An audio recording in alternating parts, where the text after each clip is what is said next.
Hey everybody, we got a bit of a community update here for you. Maybe you've noticed this week that the social media has changed from doing these daily prayer stories to highlighting a community. And the first community that we're highlighting is the Johnsons community, which is called the Tri-Cities community. And here's why we want to do that is on Monday, Tuesday, Wednesday, we're going to have different aspects of highlighting what's going on in those communities, whether it's what God's doing or key insights. And we really want to be showcasing this because God's doing so many amazing things in these almost micro churches that we like to call communities. It's where life happens. It's where D groups get birthed out of. It's where spiritual growth happens. It's where people find connection and belonging. You know, our live streams on Sunday are all well and good, but the church really is so much more than that. And it's about being in each other's lives. So we want to highlight that on social media.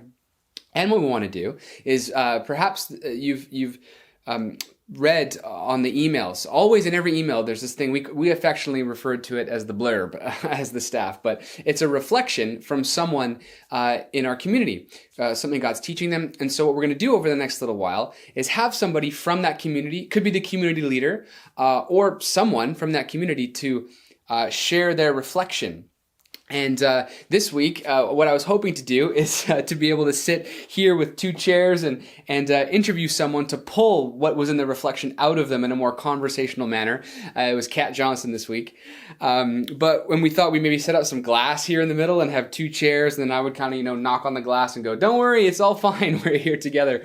We're still socially distanced." But you know what? To be honest, when I set that shot up and put the glass, it just looked like we hated each other or thought each other were gross. I don't know.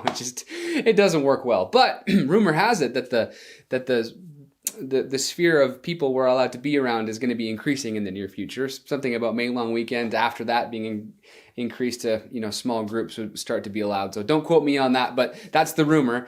And so in the future, what we want to do is kind of have a bit more of a podcast format where I'll interview someone from the community we're highlighting that week, just to mine out what it is God's doing. Because, oh my goodness, you get to hear from myself and Pastor Greg all the time, and Matt and Tara and the worship leaders of what's been on our hearts, but there's so much goodness everywhere, and we want to make sure that that's being seen. So we're trying to saturate you with it, whether it be on social media, gleaning things that are going on in the church, whether it's here in this podcast style format moving forward, or whether it's actually reading the blurbs and reflections that come out in the email.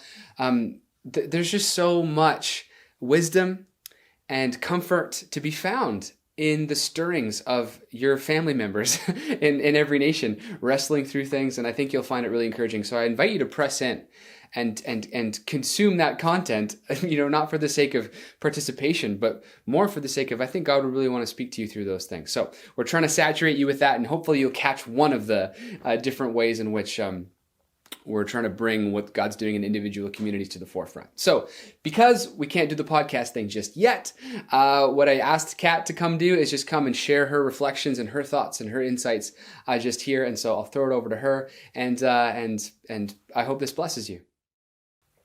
Hey ENV family, my name is Kat, and I am part of the Tri-Cities community. And I just want to share just some thoughts that I've been having about God, and I hope that it blesses us as a church. It actually comes in the form of my favorite Hebrew word, which is hesed, or hesed. I love this word so much, I actually engraved a pendant with this word to wear around my neck to remind me of what it means.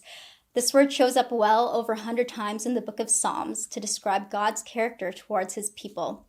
It can be difficult to translate because no single word can capture its full meaning, but here are a few. Abounding in loyalty, steadfastness, and ever-enduring, unfailing, and faithful love and favor. Hesed is not merely an emotion or a feeling, but involves action, and it is closely related to God's covenant with his people.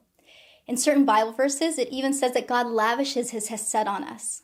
When I think of this word, I take it personally. This is God's heart-aching, heart-bursting, fully captivated, always on my side, never giving up on me despite my rebellion and sin character towards me and towards you and towards your neighbor.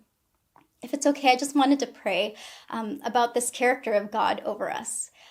God, thank you that you lavish who you are on us, because who you are is exactly what we need. Help us receive it. Help us to be awed by it. God, would you also transform us to be more like you so we can lavish your hesed, your goodness and forgiveness and love to the people around us, to bring you glory and to bring them your salvation.